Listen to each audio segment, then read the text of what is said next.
అతడు ప్రయాణం చేస్తూ దమస్కు దగ్గరికి వచ్చినప్పుడు అకస్మాత్తుగా ఆకాశం నుండి ఒక వెలుగు. ఎక్కడ? దేవునికి స్తోత్రం చెప్పాలి. హల్లెలూయా. ఏమండి, ఇక్కడ సౌలు అనే వ్యక్తిని మనం చూస్తా ఉన్నాము. సౌలుకి దేవుడు పెట్టిన మరో పేరు ఏంటి? పౌలు. అంటే ఇప్పుడు మనం చూడబోతున్న ఈ వ్యక్తి ఎవరు అంటే సౌలు. ఏమండి, ఈ సౌలు ఎలాంటి వాడు అంటే యేసుక్రీస్తు ప్రభు తన శిష్యులు సైతము, అంటే యేసుక్రీస్తు ప్రభు మరణం అయిపోయిన తర్వాత సన్నివేశం అన్నమాట ఇది. ఎప్పుడండి? యేసుక్రీస్తు ప్రభు చనిపోయిన తర్వాత ఆయన మరలా వారి శిష్యుల్ని కలిసి ఆరోహణం అయిపోయిన తర్వాత జరుగుతున్న సన్నివేశం ఇది.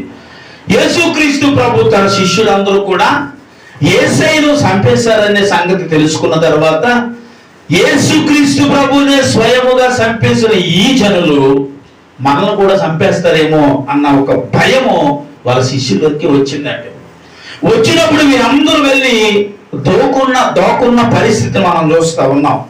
అయితే ఎక్కడ దోకుని ఉన్నారో అన్న విషయము సౌలు గ్రహించాడు ఇక్కడ. కాబట్టి వారిని తీసుకురావడానికి, ఈడ్చుకొచ్చి వారిని బంధించి చంపడానికి ఒక లేఖనమును రాజు దగ్గర నుంచి రాయించి తీసుకురావడానికి, అంటే ఎవరిని తీసుకురావడానికి బయలుదేరంటే క్రైస్తవులుగా పిలువబడుతున్న యేసుక్రీస్తు ప్రభు తన శిష్యులను తీసుకురావడానికి ప్రయాణమే వెళ్తూ ఉన్నాడు. ప్రయాణమై వెళుతున్న ఈ త్రోవలో అకస్మాత్తు ఆకాశము నుండి ఏమి ప్రకాశించింది? ఒక వెలుగు ప్రకాశించింది. ఆ వెలుగు ప్రకాశించగానే ఆ గుర్రం మీద ప్రయాణం చేస్తున్న ఆ వ్యక్తి నేల మీద పడిపోయాడండి. దేవునికి స్తోత్రం. హల్లెలూయా. ఎప్పుడైతే అట్టి ప్రకాశమైన ఆ వెలుగు ఆ తన మీదకు వచ్చిందో నేల మీద పడిపోయి అడుగుతున్నాడు, ప్రభువా నీవు ఎవడివి అని అడుగుతూ ఉన్నాడు. దేవుని అడిగాడు. దేవుని అడిగాడు అంటే ఎందుకు ఈ మాటలు అంటే, సౌలా సౌలా నీవేళ నన్ను హింసించుచున్న అతనితో ఒక స్వరము పలుకుట వినను. హల్లెలూయా. ఎవరు విన్నారు? సౌలు విన్నాడు. ఏమన్న మాట వింటున్నాడు సౌలు అంటే, సౌలా సౌలా నీవేళ నన్ను హింసించుచున్నావు అంటే ఎవరైనా నీవు నిన్ను హింసించడానికి అన్న మాటను ఇక్కడ చూస్తా ఉన్నాము.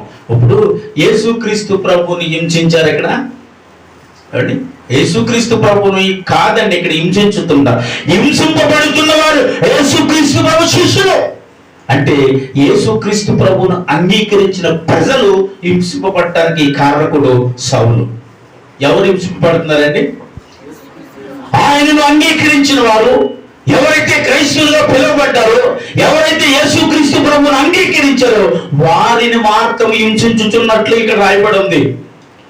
వారిని హింసిస్తుంటే దేవుడు అంటున్న మాట, నీవేళ నన్ను హింసించుచున్నావు అన్నాడు. అంటే ఇప్పుడు ఎవరిని హింసిస్తున్నారన్నా మనం యేసయ్యని నమ్ముకున్న వారిని హింసించుచున్నాడు. అయితే ఇక్కడ అంటున్న మాట ఏంటంటే, నా బిడ్డలను హింసించుచున్నావు అని అనాలి యేసయ్య. ఏమండి, అంతేనా? ఏంటండి మా బిడ్డలు హింసిస్తున్నారు, మా సంఘాన్ని హింసిస్తున్నావు అని అనాలి. కానీ ఇక్కడ యేసయ్య అంటున్న మాట ఏంటంటే, ఒక మనిషి ఇతర పలుకుతాడు కానీ దేవుని కనుక ఎలా పలుకుతావు ఇక్కడ, నీవేళ నన్ను హింసించుచున్నావు అంటే తాను బిడ్డలను హింసిస్తే ఎవరిని హింసించినట్టు? హల్లెలూయా.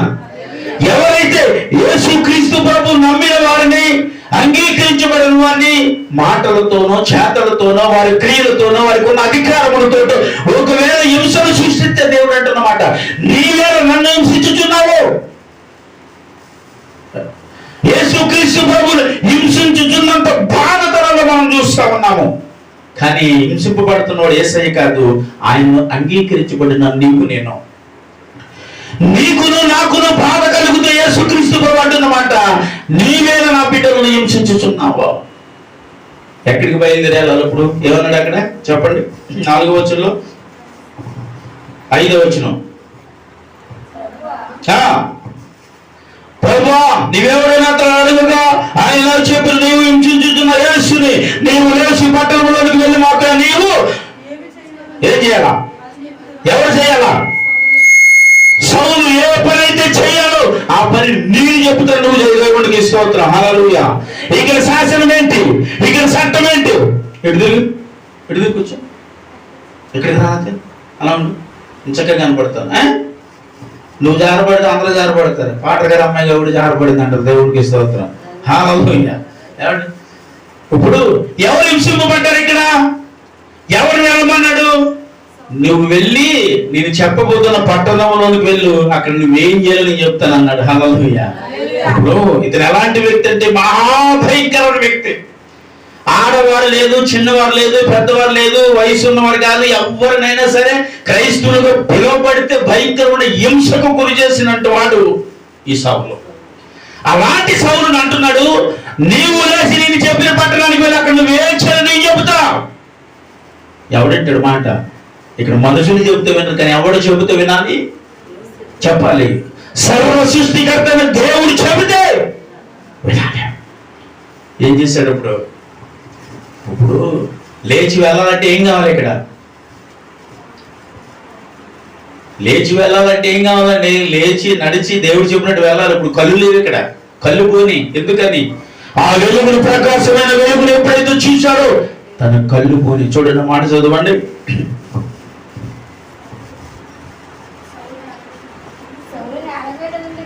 సౌలు నేల మీద నుండి లేచి ఆ కన్నులు తెరిచినను ఏమీ చూడలేకపోయిన కనుక అతను చేయబట్టుకుని దమస్కులోకి నడిపించారు. దేవుడికి స్తోత్రం. జ్ఞాపనప్పుడు ఎవరు నడిపించారు? సౌలుతో ఎవరైతే ఉన్నారో వారు ఎవరిని నడిపించుకెళ్ళారు? ఇప్పుడు సౌలును నడిపించుకుని దమస్కులోనికి తీసుకువచ్చారండి. ఏమండి? ఇప్పుడు వరకు ఏమన్నాడు? వీరిని చంపడానికి, హింసించడానికి, తీసుకురావడానికి, శరణలో వేయడానికి కావాల్సిన అధికారం నాకెందని అడిగాడు.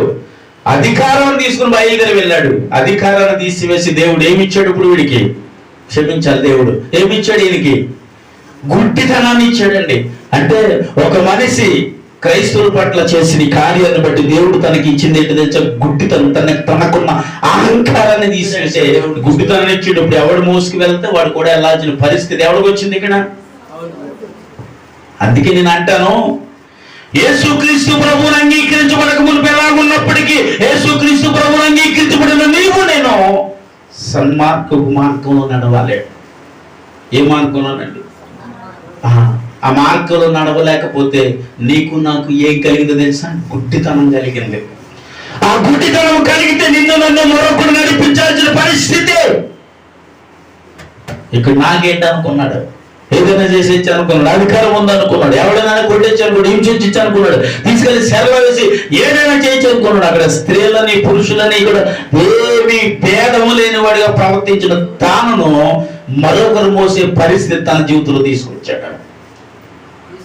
నేను అంటున్నాను, క్రైస్తవులుగా పిలువబడుతున్న నీ జీవితంలోనికి, నీ బ్రతుకులోనికి ఎలా ఉండాలి? ఇప్పుడు మనలోని ఎవరైనా దేవుడు హింసిస్తే సొత్తు చెప్పనండి, ఊరుకోవడం. దేవుడు వారికి సరైన బుద్ధిని చెబుతాడు.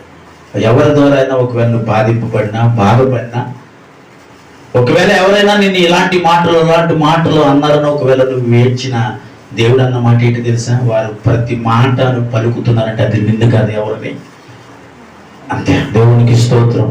నిన్ను ఏదైనా ఒకవేళ పలికినప్పటికీ దేవుడు అంటున్నమాట, ఆ మాటలన్నీ కూడా ఎవరికి వర్తిస్తున్నాయి, ఇక్కడ ఎవరికి వచ్చుతున్నాయంటే నిన్ను నన్ను తిట్టే ప్రతి మాట యేసయ్య దగ్గరికి చేర్చబడతా ఉంది. హల్లెలూయా. ఇప్పుడు ఈ సౌలు ఏం చేశాడంటే 3 రోజుల పాటు నిద్రాహారాలు లేవు. ఇంకా ఏం చేస్తున్నాడు? ఏడుస్తున్న తన దగ్గరికి చూడండి ఒకసారి 15-16 వచనాలు ఒకసారి చదవండి. 15-16 వచనాలు. అందుకు ప్రభువు నీవు వెళ్ళుము, అన్ని జనుల ఎదుటను, రాజుల ఎదుటను, ఇశ్రాయేలు ఎదుటను నా నామమును ధరించుటకు ఇతడు నేను ఏర్పరచుకున్న సాధనమై ఉన్నాడట. హల్లెలూయా. దేవునికి స్తోత్రం చెప్పాలి. ఇప్పుడు హల్లెలూయా. ఎవరు సాధనం అండి?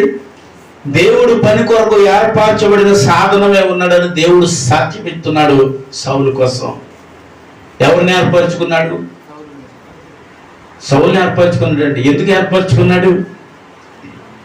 సౌలుని దేవుడు ఎందుకు ఏర్పరచుకున్నాడు? సౌలు దేవుడికి వ్యతిరేకంగా బ్రతికాడు. సౌలు క్రైస్తవులకు వ్యతిరేకంగా బ్రతికాడు. క్రైస్తవుల పట్ల ఎంత భయంకరంగా తన జీవితంలో అనుకున్నవన్నీ సాధించి ఇలా సర్వనాశనం చేయాలని అనుకున్న వాటిని దేవుడు తీసి నేను నా పని కొరకు ఏర్పరచుకున్న సాధనం అన్నాడు. దేవుడికి స్తోత్రం. ఇప్పుడు దేవుడు పని చేయడానికి ఏర్పరచబడిన వాడు అంటే ఇప్పుడు ఎలా ఉండాలండి? ఇక్కడ ఎలా ఉన్నాడు? చాలా అహంకారంగా ఉన్నాడు కదా, చాలా భయంకరంగా ఉన్నాడు కదా. మరి ఇప్పుడు ఇవన్నీ ఏం చేయబడుతుందంటే యేసుక్రీస్తు ప్రభు తన జీవితంలోకి వచ్చాడు కాబట్టి ఇప్పుడు అవన్నీ ఏం చేయబడతాయి? తీసివేయబడతాయి. హల్లెలూయా. తీసివేయబడతాయండి. యేసుక్రీస్తు ప్రభు తనలో ఉన్న ప్రతి భయంకరమైన క్రియలను తీసి నా కొరకు వాడుకుని ఒక సాధనం అన్నాడు. ఇతడు నా నామమును కొరకు ఎన్ని శ్రమలు అనుభవించవలనో నేను ఇతనికి చూపుతో చెప్పాడు. దేవునికి స్తోత్రం. హల్లెలూయా. ఏం చెప్పాడు చెప్పండి. ఇప్పుడు యేసయ్య నామం కొరకు ఇప్పుడు వరకు ఎంత ప్రయాసపడ్డేటి? యేసయ్య నామము వింటేనే, ఆ పేరు వింటేనే చాలా భయంకరమైన ఆలోచన, భయంకరంగా కొట్టి తిట్టి శ్రమలు పెట్టి శరలను తీసుకెళ్లి వేసి చాలా భయంకరంగా అవమానపరిచిన సౌలు ఇప్పుడు తాను నామము నిమిత్తము ఎన్ని శ్రమలు పడవలను ఇతనికి నేను ఎవరు చూపిస్తానంటాడు? సౌలుకి చూపిస్తానంటాడు. ఎవరి కొరకు శ్రమ అనుభవించాలంటే ఇప్పుడు యేసుక్రీస్తు ప్రభు కొరకు శ్రమలు పడుతున్న వారిని, లేకపోతే యేసుక్రీస్తు ప్రభు నమ్మిన వారిని శ్రమలు పెట్టిన వారిని ఈరోజు శ్రమలు అనుభవించే స్థితిలోనికి తీసుకొచ్చి దేవుడు కూర్చోబెట్టాడు. హల్లెలూయా. ఎవరిని తీసుకొచ్చి కూర్చోబెట్టాడు ఇక్కడ? ఎవరైతే దేవుడు పేరు వింటే ఉగ్రతతో లేచేవాడు, ఎవరైతే ఆరాధిస్తే, ఎక్కడైనా ప్రార్థనలు జరిగితే, ఎక్కడ సంఘాలు కట్టబడితే, ఎక్కడ విశ్వాసులు లేస్తూ ఉంటే అక్కడ తన శత్రువుగా మారిపోయి క్రైస్తవులు నిర్మూలపరచాలన్న ఆలోచన కలిగిన వ్యక్తిని దేవుడు తన పని కొరకు ఎలా ఏర్పాటు చేసుకున్నాడంటే ఎన్ని శ్రమలైనప్పుడు యేసుక్రీస్తు ప్రభు కొరకు అనుభవించే వ్యక్తిగా చేశాడంట. హల్లెలూయా. ఎంత కష్టమైన కూడిన పని అనిపిస్తుంది కదా మనకు. అప్పుడప్పుడు అనిపిస్తుంది అంటే కొంతమందిని చూసేటప్పుడు ఇలాంటి వ్యక్తులు మారుతారండి, ఇలాంటి వ్యక్తులు మార్చగలమా? అయ్యో చాలా భయంకరం అండి, క్రైస్తవులు చూస్తే తిడుతున్నారండి, కొడుతున్నారండి, ఇన్ని భయంకరమైన పరిస్థితులను మనం చూస్తున్నట్టు భయపడతా ఉంటాం. కానీ భయపడద్దు, ఎందుకంటే సౌలునే మార్చిన దేవుడు ఈరోజు నిన్ను వ్యతిరేకిస్తున్నావు అని కూడా నా దేవుడు మార్చగలడు. దేవుడికి స్తోత్రం చెప్పగలడు. హల్లెలూయా. ఎంత భయంకరమైన పరిస్థితులు మనం చూస్తూ ఉన్నాము ఈ రోజు లోకంలో. వీటన్నిటిని ఎదిరించి నువ్వు నిలవబడగలగాల. మొట్టమొదటిగా దేనికి భయపడొద్దు, దేనికి అల్లిపోవద్దు, దేనికి జడిచిపోవద్దు. నీ మీదకి లేచిన వారిని చూసి అస్సలు భయపడొద్దు. కానీ దేవుడు ఎలాంటి వారినైనా మార్చగలిగిన అధికారం కలిగినటువంటి యేసుక్రీస్తు ప్రభు. యేసుక్రీస్తు ప్రభు తన శిష్యులను భయంకరంగా, లేకపోతే ప్రభువును నమ్ముకున్నామన్న మాట వింటే చాలండి కొట్టేవాడు. ఏం చేసేవాడు? కొట్టేవాడు, చంపేవాడు, ఈడ్చుకునిచ్చేవాడు, శరలేసేవాడు, బంధించేవాడు, హింసించేవాడు. చాలా భయంకరంగా ప్రవర్తించిన వ్యక్తి కొడుతుంటే దెబ్బలు తింటున్నాడు, తిడుతుంటే తిట్టులు తింటున్నాడు, రాళ్లతో కొడతా ఉంటుంటే నిలవబడి రాళ్లతో కొట్టింపబడతా ఉన్నాడు. కానీ ఎదురు సమాధానము కూడా చెప్పలేని పరిస్థితిని ఇక్కడ ఈ వ్యక్తిలో చూసేటట్టుగా ఒక మనిషిని దేవుడు మార్చేటట్టు దేవునికి స్తోత్రం. ఎలాంటి వ్యక్తినైనా మార్చగలడు, ఎందుకంటే అట్టి శక్తి యేసుక్రీస్తు ప్రభుకు మాత్రమే ఉన్నదండి. దేవునికి స్తోత్రం. నువ్వు ఎలాంటి ఆలోచన, ఎలాంటి ప్రవర్తన, ఎలాంటి పరిస్థితుల్లో నీవు ఉన్నప్పటికీ నా దేవుడు అంటున్నాడు, నిన్ను మార్చగలిగిన దేవుడు వాక్యమే ఉన్న యేసుక్రీస్తు ప్రభువే. హల్లెలూయా. మార్చగలడు ఆయన. ఎలాంటి వ్యక్తినైనా మార్చగలడు. అంటే మనమైతే ప్రభు ఈ వ్యక్తి మారడేమో అని మనకు ఒకసారి అనుకుంటూ ఉంటాం. కానీ ప్రార్థిస్తే ఏం చేస్తే? ప్రార్థిస్తే దేవుడు ఏం చేస్తాడండి? పరిస్థితుల్ని మారుస్తాడు. దేవుడికి స్తోత్రం. ప్రార్థన పరిస్థితులను మారుస్తుంది. ఏం మారుస్తుంది? పరిస్థితులు మారుస్తుంది. అంటే నీకు వ్యతిరేకంగా ఉన్నవారినైనా, నీ జీవితంలోనికి శ్రమ వచ్చినా, వ్యాధి వచ్చినా, బాధ వచ్చినా, ఏదొచ్చినా ప్రార్థిస్తే ఆ పరిస్థితి నుండి దేవుడు నిన్ను విడిపిస్తాడండి. దేవుడికి స్తోత్రం. ఎంత భయంకరమైన వ్యక్తిని మార్చినప్పుడు దేవుడు నీ పరిస్థితులు మార్చలేడా? నీ స్థితిని మార్చలేడా? నీ బ్రతుకులు మార్చలేడా?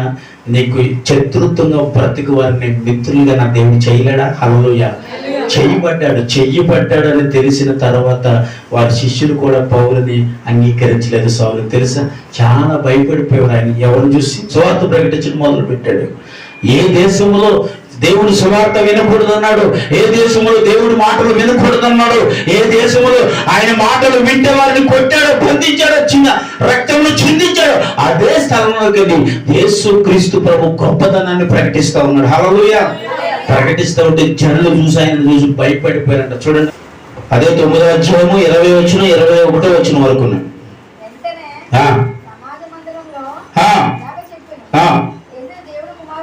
యేసే దేవుని కుమారుడని ఆయనను గూర్చి ఏం చేస్తా ఉన్నాడు? ప్రకటించు ఉన్నాడు. దేవునికి స్తోత్రం చెప్పి చోపడి కూడా కూడా కొట్టండి చప్పట్లు ఒకసారి. హల్లెలూయా. అదే సమాధి మందిరంలోకి వచ్చాడు. యేసే నిజమైన దేవుడని సువార్త ప్రకటించడం మొదలు పెట్టాడంట. మరి యేసే నిజమైన దేవుడు అని చెప్తా ఉంటే ఏం చేశాడు? కొట్టాడు, అవమానపరిచాడు, స్త్రీలను పురుషులను తేడా లేకుండా బంధించి అవమానపరిచాడు. ఇప్పుడు అదే ప్రాంతంలోనికి వెళ్ళి యేసుక్రీస్తు ప్రభువేనండి పాపులను రక్షించుటకు వచ్చిన వాడని దేవుడు సువార్త ప్రకటిస్తూ ఉన్నాడు. హల్లెలూయా. అంటే యేసే నిజమైన దేవుడు.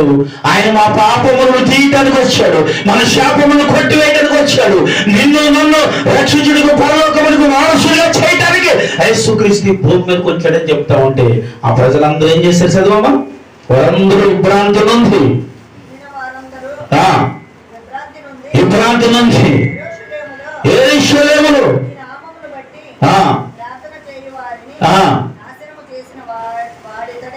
ఇతడే కాడా అన్నారట. హల్లెలూయా.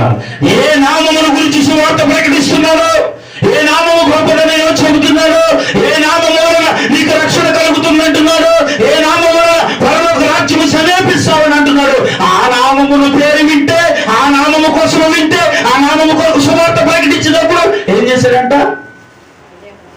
ఏం చేశాడండి? యెరూషలేములో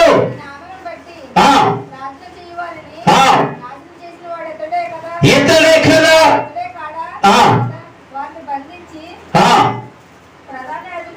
ప్రధాన యాజకుల యొద్దకు దేవుడికి స్తోత్రం చెప్పాలి. ప్రధాన యాజకుల దగ్గర తీసుకొచ్చి ఏం చేసేవాడు? కొట్టేవాడు, బంధించేవాడు, నిందించేవాడు. ఇతడే కదండి. ఈరోజు ఎవరి కొరకు చెబుతున్నాడు? యేసయ్య కొరకు చెబుతున్నాడు. ఏ నామమును ప్రకటిస్తూ ఉంటే కొట్టేవాడు, అదే నామము కొరకు సువార్త ప్రకటిస్తే తిట్టేవాడు, శరలో వేసేవాడు, బంధించేవాడు, ప్రధానంగా తీసుకెళ్ళాడు, సరసాలలో వేసేవాడు. ఇవన్నీ చేసేవాడు ఎవరు? ఇద్దరే కదా. మళ్ళీ యేసు నామము కొరకు ఈరోజు సువార్త ప్రకటిస్తున్నాడని వారందరూ ఆశ్చర్యపడి భయపడిపోయి సువార్త ప్రకటిస్తూ పారిపోయేవారండి పౌలుని చూసి, సౌలుని. హల్లెలూయా. చూడండి, ఒక మనిషిలో మార్పు రావటానికి, వచ్చిందని తెలియటానికి కారణము అక్కడ చూసి వారు ఆశ్చర్యపడుతున్నారు.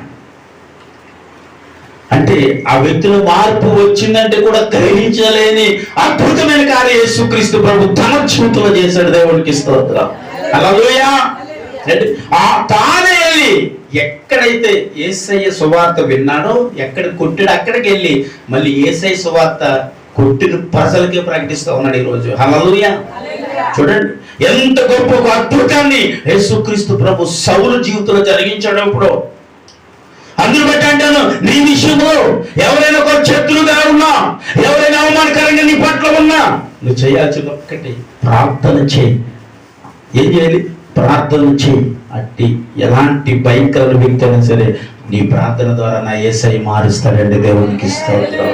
ఇక్కడ మార్చాడు యేసుక్రీస్తు ప్రభు. అన్నీ దగ్గరికి వచ్చి దేవుడు అంటాడు, అన్నీ ప్రార్థన చేస్తూ ఉంటాడు.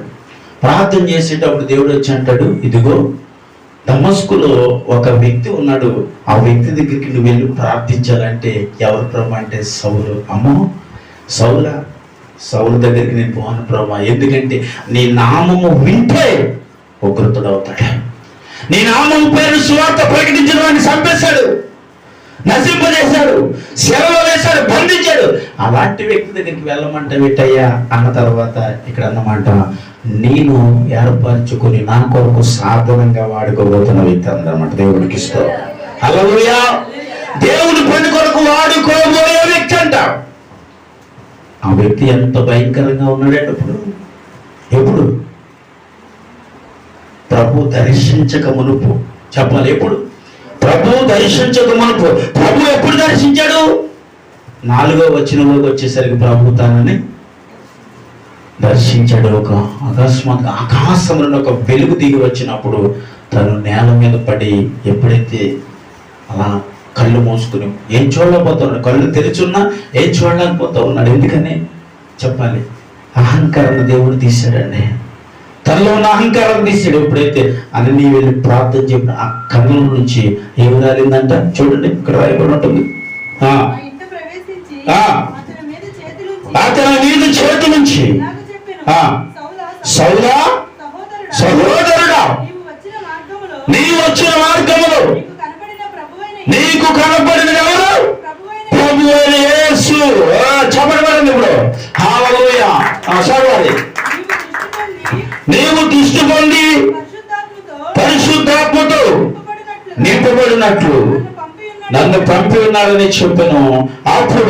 అప్పుడే అతడు కనుల నుండి పొరల వంటివి రాలగా దృష్టి కలిగి లేచి బాప్తిస్మము పొందిన. చాపడి కూడా సేనామన్మహితలు ఏ విధానం కనుల నుంచి పొరల వంటివి రాలి అంటే తనలో ఉన్న అహంకారము తీసి దేవుడు ఏం చేసేటప్పుడు స్వభావమును సౌలు జీవితంలో పెట్టాడు. అక్కడ వెంటనే లేచి ఏం చేశాడండి? బాప్తిసమను పొందాడు. ఇప్పటివరకు ఏమి లేదు, తనకి బాప్తిసం లేదు. నేను అంటున్నాను, మారి మనుషులు లేదు. అప్పటి వరకు యేసుక్రీస్తు ప్రభు నిజమైన దేవుడని ఎవరు నోటితో ఒప్పుకోబోతారో వారు ఆ క్షణమే మారు మనసు పొందినట్లు బాప్తిసము పొందుతారండి. దేవుడికి స్తోత్రం చెప్పాలి. హల్లెలూయా. మారు మనసు పొందిన క్షణము పాటు ఏం జరిగింది ఇక్కడ సౌలు జీవితం అంటే వెంటనే బాప్తిసం పొంది యేసుక్రీస్తు ప్రభుని తన సొంత రక్షకుడిగా అంగీకరించాడండి. స్తోత్రం చెప్పండి. హల్లెలూయా. అంగీకరించిన తాను జీవితం ఆ రోజు మొదలుకొని చచ్చిపోయే వరకు ఎప్పుడు వెనక్కి తిరిగి చూడకుండా బ్రతికాడు. స్తోత్రం చెప్పాలి అండి. ఎంత భయంకరమైన వ్యక్తి, ఎంత మూర్ఖమైన వ్యక్తి, ఎంత అసూయ కలిగిన వ్యక్తి, ఎంత పాపం కలిగిన వ్యక్తి మారి బాప్తిసము పొందినది మొదలుకొని తన జీవితంలో ఒక్కసారి కూడా వెనక్కి తిరిగి చూడకుండా లేములోనైనా, బాధలోనైనా, కష్టంలోనైనా, శ్రమలోనైనా, వ్యాధిలోనైనా, ఏ విషయంలోనైనా, శోధింపబడే విషయంలోనైనా పౌలుకి వచ్చినంత శ్రమ బైబిల్లో మనం ఎవ్వరికి చూడలేదు. లోకంలో ఉన్నప్పుడు అట్టి శ్రమ తనకు లేదు. లోకంలో ఉన్నప్పుడు ఏదైనా చేయగలని అహంకారంతో ఉండేవాడు. క్రీస్తులకు వచ్చిన తర్వాత అహంకారం పోయింది. ఏదైనా నేను చేయాలనుకోలేదు, ఏదైనా నాలో ఉంది నా యేసయ్య చేయాలనుకున్నాడు. దేవుడికి స్తోత్రం. అని అలాంటి ఒక వ్యక్తి ఎంత మార్పు తన జీవితంలోకి వచ్చిందంటే యేసయ్య కొరకు ప్రాణాలు పెట్టే పరిస్థితి వరకు కూడా యేసయ్య కొరకే బ్రతికాడండి. హల్లెలూయా. కానీ ఈ రోజు మనందరము లోకం నుండి రక్షింపబడిన వారమే. అవును కాదంటారా? ఈరోజు మనందరము లోకంలో ఉన్నవారమే. లోకము నుండి నిజ దేవుణ్ణి తెలుసుకుని యేసుక్రీస్తు ప్రభువుని అంగీకరించి మార్పు చెంది మారు మనసు పొంది రక్షణ పొంది ఆయన సన్నిధిలో నిలవబడినట్టు వారమే. కాబట్టి ఈరోజు నీ జీవితం నా జీవితం కూడా ఎలా ఉండాలంటే యేసుక్రీస్తు ప్రభు కొరకు పౌలు తన జీవితాన్ని ఎలా జీవించాడో అలాంటి జీవితం నేను కూడా జీవించాలయా అంటే, ఎందుకంటే ప్రభువుని నేను పోలిసి నడుచుచున్నట్లుగా మీరు నన్ను పోలి నడవండి అని ఆయన అన్నాడు. అంటే ఎలా నడిస్తే ఆ మాట అన్నాడు, ఎంతగా నడిస్తే ఆ మాట అనగలిగాడు. ఈరోజు నువ్వు చెప్పగలవు నన్ను పోలి నువ్వు నడవని చెప్పగలరంటే అదండి. నిన్ను పోలి నడవాలంటే ఏం కావాలి మనకి? ఇక్కడ అంతగా ఆయన యేసుక్రీస్తు ప్రభుని పోలి నడుస్తున్నాను, నువ్వు నన్ను పోలి నడువు అన్నాడంటే యేసయ్య ఎలా జీవించాడో పౌలు కూడా అలాగే జీవించాడు. దేవునికి స్తోత్రం. అండి ఈరోజు నీవు నేను అలా జీవించగలిగితే, ఈరోజు నీవు నేను కూడా అలా బ్రతకగలిగితే దేవుడు నిన్ను నన్ను ఎంతగా దేవుడికి భయపడ్డాడు, ఎంతగా దేవుడికి లోపడ్డాడు, ఎంతగా దేవుడికి విధేయుడయ్యాడు. ఇప్పుడు లోకములో ఉన్న దానిని బట్టి చూసి ఇప్పుడు దీనిని బట్టి చూస్తే తనలో ఎంత మార్పును తను తెచ్చేసుకున్నాడు చూసారా? మారినని చెప్పడం గొప్పతనం కాదు, మార్పు చెందానని చెప్పడం గొప్పతనం కాదు, రక్షణ పొందినని చెప్పడం గొప్పతనం కాదు, రక్షింపబడిన నీవు యేసయ్య కొరకు ఎలా బ్రతుకుతున్నావు చెప్పడం గొప్పతనం. స్తోత్రం చెప్పాలి. యేసయ్య కొరకు ఎలా జీవిస్తావో చెప్పడం గొప్పతనం. ఆయన కొరకు నేను బ్రతుకుతున్నాను, ఆయన కొరకు నేను ఎలా జీవిస్తున్నాను, ఆయన కొరకు నేను ఇలాగే బ్రతుకుతానని చెప్పువాడు గొప్పవాడండి. అందరూ బట్టి అన్నాడు, నువ్వు నన్ను పోలి నడువు. యేసయ్యను పోలి నడిచాడు, తాను పోలి మళ్ళీ నడవమన్నాడు. ఈరోజు తాను పోలి నడవటానికి ఆ యోగ్యత ఈరోజు నీలో నాలో ఉందో లేదో దేవుడిని రాత్రి పరీక్షించుకోవాలి. ఏం చేయాలండి? పరీక్షించుకోవాలి. ప్రభా, లోకంలో ఉన్నప్పుడు అంత భయంకరంగా ఉన్నాడు కదా, నిన్ను అంగీకరించిన తర్వాత తన జీవితమే మొత్తం మార్చేసుకున్నాడు. ఎంత మార్చేసుకున్నాడో మనం పౌలు కొరకు ఎన్నోసార్లు విన్నాం. మరి ఈరోజు ఈ దేవుడి మాటలు ఎందుకు తెలియజేస్తున్నాడో తెలియదు, కానీ దేవుడు అంటున్న ఈ మాట, ఇదిగో నా కొరకు నేను తయారు చేసుకుని ఒక సాధనాన్ని దేవుడికి ఇస్తాను. ప్రతి ఒక్కరూ దేవుడి సాధనములుగా ఉండాలి, దేవుని పనివారిగా ఉండాలి, దేవుడి ఉద్దేశాన్ని ఎరిగిన వారిగా ఉండాలి.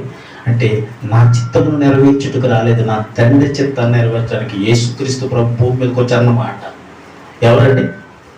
యేసుక్రీస్తు ప్రభు భూమి మీదకి వచ్చిన తర్వాత అన్న మాట కూడా నా చిత్తాన్ని నెరవేర్చడానికి రాలేదు. ఎక్కడి నుంచి?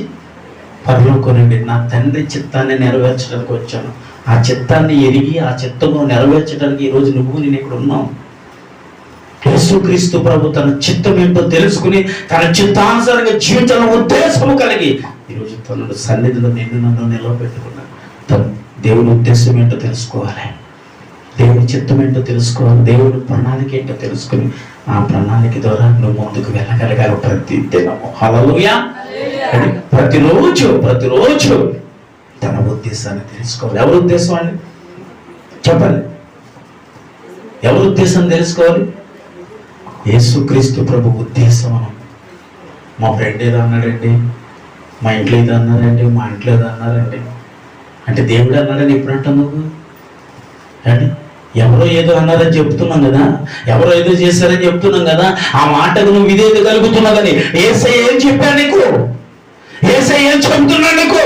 యేసయ్య ఎలా నడవమన్నాడు, ఎలా ఉండమన్నాడు, ఎలా బ్రతుకుమన్నాడు, ఎలా జీవించాలన్నాడు. యేసుక్రీస్తు ప్రభు అలా నీవు ఈ రోజు జీవించగలుగుతున్నావు అని యేసుక్రీస్తు ప్రభు అడుగుతున్నాడు. సౌలు ఎలా బతికాడంటే లోకంలో బతుకుడు భ్రష్టుడిగా బతికాడండి. ఎలా బతికాడు చెప్పాలి? భ్రష్టుడిగా బ్రతికాడు. కానీ యేసయ్య దగ్గరికి వచ్చిన తర్వాత ఎలా బ్రతికాడు? చాలా దీనుడిగా బ్రతికాడు. ఎలా బ్రతికాడు? చాలా దీనుడిగా బ్రతికాడు, విధేయుడిగా బ్రతికాడు, తాను తగ్గించుకుని బ్రతికాడు. తాను కొరకు బ్రతకలేదు, యేసయ్య కొరకు బ్రతికాడు. స్తోత్రం చెప్పండి. అండి, ఎలాగున్నాడు, ఎంత మూర్ఖత్వం ఉన్నాడో చూడండి ఒకసారి. 8వ అధ్యాయం చదవండి, అపోస్తలుల కార్యం 8వ అధ్యాయం 2వ వచనం చదవండి ఒకసారి. ఎంత మూర్ఖత్వం!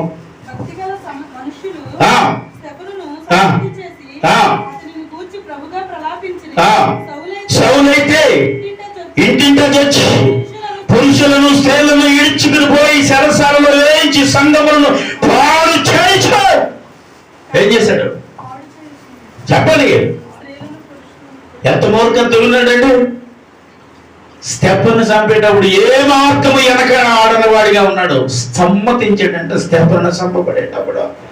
స్టెఫను చూస్తూ ఉంటే సౌలైతే ఇంటింటికి వచ్చి ఏం చేశాడు? పురుషులను స్త్రీలను ఈడ్చుకుపోయి సరసాలు వేసి సంఘాలను పాడు చేశాడంట. అబ్బా, ఇంత మూర్ఖుడు, ఇంత మూర్ఖతపు ఒక వ్యక్తి ఇక్కడ దేవుడు అంటున్నమాట. చూడండి 15వ వచనం 9:15. ప్రభు నీవెళ్ళము అన్యుల ఎదుట, రాజుల ఎదుట, ఇశ్రాయేలు ఎదుట నా నామమును భరించడం నేను ఏర్పరచుకున్న సాధనమై ఉన్నారు. చప్పటి పడ్డారు మరొకసారి. హల్లెలూయా. ఇక్కడ చూస్తేనేమో సంఘాలు పాడు చేస్తాడు, సేవకులు పాడు చేస్తాడు, విశ్వాసులు పాడు చేస్తాడు. క్రైస్తవ పేరు వింటే సర్వనాశనం చేసిన ఒక వ్యక్తి యేసుక్రీస్తు ప్రభు కొరకు ఏం చెప్పాడండి? వాడబడి ఒక సాధనం. ఈరోజు అలాగే నువ్వు బ్రతకాలి. దేవుడు ఉద్దేశిస్తున్నాడు. నీలో పొరపాటు లేదో, పాపం లేదో, శాపం దేవుడికి నెమ్మది కలగనివ్వట్లేదు, శాంతి కలగనివ్వట్లేదు. అదేంటో ఈరోజు ఈ వాక్యం ద్వారా తెలుసుకోవాలి. ఏదో నిన్ను బాధ పెడుతుందేమో ప్రభా, ఏదో నా విధేయత ఏదో నిన్ను బాధిస్తుందేమో, నా మాట, నా ప్రవర్తన, నా ఆలోచన, నా విధానమా, ఏంటి నిన్ను ఏది బాధిస్తుందో దాన్ని ప్రభా నేను ఈరోజు తీసుకోవాలన్న ఆలోచన ఈరోజు నీ జీవితంలో రావాలి. అక్కడ హల్లెలూయా. ఈ వాక్యం వింటున్న ప్రతి ఒక్కరికి ఈరోజు ఈ ఆలోచన విధానాన్ని మార్చాలి. ఎందుకు తెలుసా? దేవుని కొరకు వాడబడే సాధనము అని దేవుడు నిన్న అన్నాడు. నన్ను కదండి సౌలుని అన్నాడని అంటే కుదురుతాం. దేవుడు అంటున్నమాట ఇక్కడ నిన్ను ప్రతి ఒక్కరిని దేవుడు అంటున్నమాట నా కొరకు వాడబడే సాధనాలు మేము అంటే ఆయన పని కొరకు ఆయన ఉద్దేశం ఉన్న వ్యక్తులు మీరు. కాబట్టి మీరు పాడైపోతూ ఉంటే దేవుడు చూస్తాను లేడు. దేవుడు ఏడ్చాడు ఇక్కడ, సౌలా ఎలా నీవు నన్ను హింసించుచున్నావా? నిన్నెవరు హింసించారా అంటే ఏమన్నాడు? నీవు హింసించుచున్న యేసునే. ఈరోజు నీ మాట, నీ ప్రవర్తన, నీ ఆలోచన, నీ వ్యతిరేకత ఏది యేసుకి ఎప్పుడు తీసుకొస్తుందో, ఇక్కడ దుఃఖాన్ని తీసుకొస్తుందో, బాధను తీసుకొస్తుందో, ఆవేదన తీసుకొస్తా ఉందో ఈరోజు దాన్ని ఈరోజు పూర్తిగా నా నుండి దాన్ని తీసివేయటానికి, నీకు విధేయురాలుగా నేను బ్రతకటానికి ఏం చేయాలి ప్రభా అని ప్రభుత్వం మోకరించాడు. వాళ్ళని ప్రార్థించాలి. అలా ప్రార్థిస్తే దేవుడు తన చిత్తాన్ని నీకు తెలియజేస్తాడు. దేవునికి స్తోత్రం. ఏం చేస్తాడు? ప్రార్థిస్తే తన ఉద్దేశం నీకు. ఇక్కడ సౌలు కూడా ప్రార్థన చేశాడు. చూడండి ఒకసారి ప్రభు ఇదిగో నేనున్నాను నేను. అందుకు ప్రభు నీవు లేచి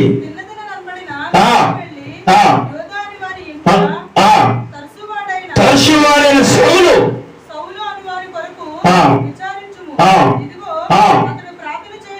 దేవుడికి స్తోత్రం చెప్పాలా? ఏం చేస్తున్నాడు ఇతను? ఎక్కడ ప్రార్థన చేస్తున్నాడండి? ఒక ఇంటిని కూర్చుని ప్రార్థన చేస్తున్నాడు. ఎన్ని రోజులు చేశాడు? 3 రోజులంట. 3 రోజులు అన్నపానములు లేకుండా ఆ ఇంట కూర్చుని కంటి చూపుకోలేదు, కళ్ళు కూడా పోని. ఎందుకంటే దేవుడు దర్శించి అహంకారాన్ని తీయటానికి కళ్ళు కూడా తీసేస్తే ఆ కూర్చుని ఏడుస్తూ ప్రార్థన చేస్తున్నాడు. ప్రభు తప్పు చేశానయ్యా, నన్ను మన్నించయా, నన్ను క్షమించయా, నా పాపాన్ని తీసివేయవయ్యా, నా అహంకారాన్ని తీసివేయని ఏడుస్తూ ప్రార్థన చేస్తా ఉంటే ఈ ప్రార్థన ఎవరు విన్నారండి? యేసై విన్నాడు. యేసై విని ఎవరికి వెళ్ళి చెప్పాడు? అన్న నీతో చెప్తున్నాడు. ఈరోజు నువ్వు ప్రార్థన చేసి యేసై వింటున్నాడు. ఇక్కడ సౌలు ప్రార్థన చేస్తూ ఉంటే ఎవరు విన్నారు? దేవుడు విన్నాడు. ఇన్ని అన్నని దగ్గరికి వెళ్ళి చెప్తున్నాడు, ఇదిగో తర్షువాడైన సౌలు ప్రార్థన చేస్తున్నాడు, ఎలా నువ్వు వెళ్ళి ఆయనకు ప్రార్థన చెయ్యాలి అంటే బాబాయ్ నేను వెళ్తున్నాను. భయం, తన పేరు వింటే, సౌలు పేరు వింటే భయం. క్రైస్తవులు అన్నబడిన ప్రతి ఒక్కరికి ఒక భయం కలిగేటట్టుగా తను జీవించేవాడు. ఆ పేరు విన్న తన బాబు నేను వెళ్ళను ఏమంటున్నాడు చూడండి అక్కడ. అందుకు అననీయ ప్రభువా ఈ మనుషుడు యెరూషలేములో నీ పరిశుద్ధులకు ఎంతో కీడు చేసిడని అతన్ని గూర్చి అనేకులు అమ్మా నీ నామమును బట్టి ప్రార్థన చేయవారందరినీ బంధించుతూ అతడు ప్రధాన యాజకుల దగ్గరికి అధికారము పొంది ఉన్నాడని ఉత్తరం ఇచ్చాడు. హల్లెలూయా. చూసారండి? అంటున్నాడు ఎలాంటి వాళ్ళని ఇచ్చిన అధికారులను తీసుకువెళ్ళిపోతాడండి. అతను ఎవరికి భయపడేదండి, మీ పేరు వింటేనే అసలు భయపడండి అని చెబుతా ఉన్నాడు. ఎవరంటున్న మాట అండి ఇది? అంటే దేవుని సేవకుడు, ఒక దైవజనుడు మాట్లాడుతున్న మాట. అంటే ఎవరు ప్రార్థన చేశారంటే ఇక్కడ సౌలు ప్రార్థన చేశాడు. ప్రార్థించిన వారిని హింసించాడు, ప్రార్థన చేసిన వాడిని చంపేశాడు. కానీ ప్రార్థన చేయడం మొదలు పెట్టాడు. తాను ప్రార్థన చేయడం మొదలు పెట్టిన తర్వాత దేవుడు ఆ ప్రార్థన, సౌలు ప్రార్థన చేస్తుండగా స్వయంగా యేసుక్రీస్తు ప్రభు విని తన యాజకుడి దగ్గరికి వెళ్ళినట్టున్నాడు, నువ్వు లేచి వెళ్ళి ప్రార్థన చేయటం. నేను వెళ్ళలేనండి, చాలా భయంకరమైన వ్యక్తి అండి. యెరూషలేములో మీ బిడ్డలందరినీ కూడా ఎంత భయంకరంగా హింసించాడో, చంపేశాడో, యాజకులుగా తీసుకెళ్ళాడు, అందరూ మీకు తెలుసు. నేను వెళ్ళలేనన్నట్టుంటే నువ్వు లేచి వెళ్ళు, ప్రార్థించు. ఆయన నేను ఏర్పరచబడిన సాధనం అంతే. దేవునికి స్తోత్రం. హల్లెలూయా. దేవుడు పని కొరకు తయారు చేయబడిన వారు ప్రార్థన చేస్తే దేవుడు ఏం చేస్తాడు అంటే, నువ్వెంత పాపలు ఉన్నా, ఎంత శాపలు ఉన్నా, ఎంత అవిధేయతగా ఉన్నా అవన్నిటిని పక్కన పెట్టి ఒకసారి మోకరించి ప్రార్థన చేస్తే నా యేసయ్య వింటాడు. ఆమె చెప్పాలి. వింటాడు. వాటిని విడిచి నువ్వు బ్రతకగలిగితే అప్పుడు యేసయ్య కొరకు దేవుడు అంటున్నమాట, ఇతడు నేను ఏర్పరచుకున్న సాధనమై ఉన్నాడు, ఇతడు నా నామమును ఎన్ని శ్రమలు అనుభవించునో నేను ఇతనికి చూపుతానంటున్నాడు. అంతే. దేవుడికి స్తోత్రం. ఎందుకయ్యా అన్ని శ్రమలు? ఎందుకంటే శ్రమలు పెట్టాడండి, హింసించాడండి, అవమానపరిచాడండి. ఇవన్నీ తన జీవితంలో నేను రప్పించిపోతామన్నాను. అవన్నీ తన జీవితంలో అనుభవించిన. కానీ ఒకప్పుడు నేను ఎలా ఉన్నానే, ఒకప్పుడు ఎలా జీవించిన, అసలు ఆ బ్రతికి బాగుందన్న మాట తన దగ్గరికి రాకుండా అసలు యేసులోనే సంతోషం అన్నాడు, యేసులోనే ఆనందం అన్నాడు, త్రాగటానికి నీళ్ళు అన్నాడు, కట్టడానికి వస్త్రం లేదన్నాడు, తినడానికి అన్నం లేదన్నాడు, పడుకోవడానికి చోటు, ఎక్కడ బ్రతకటానికి కూడా ఏ విధమైన ద్వారబంధాలు అన్ని ముయ్యబడ్డాయి. అలాంటి పరిస్థితులు కూడా యేసయ్యతోటే జీవించాడు. యేసయ్య కొరకే చచ్చిపోయాడు. ఈరోజు నీ జీవితం నా జీవితంలాగా ఉండాలని దేవుడు కోరుకుంటున్నాడు. దేవుడి కొరకు బ్రతకాలి, దేవుడి కొరకు జీవించాలి. మార్పు చెందిన, మారు మనసు పొందిన నీ జీవితం ఎలా ఉందో, ఈరోజు ఆత్మీయంగా ఎదుగుతున్నా ఇప్పుడు ఎలాగుందో నిన్ను నీవు పరీక్షించుకోవడానికి దేవుడు మాట్లాడుతున్న మాటలాగా. కాబట్టి ప్రభు, నా ఉద్దేశం కాదు ఈరోజు, నీ ఉద్దేశం ఏమైందో, నేను నీ కొరకు ఎలా బ్రతకాలి, ఎంతగా బ్రతకాలి, ఎలా జీవించాలా, ప్రార్థించాలి, ఎలా జీవించాలి, ఎలాంటి సాహసం చేయాలో అని దేవుడు అడిగే వ్యక్తిగా ఉండాలి.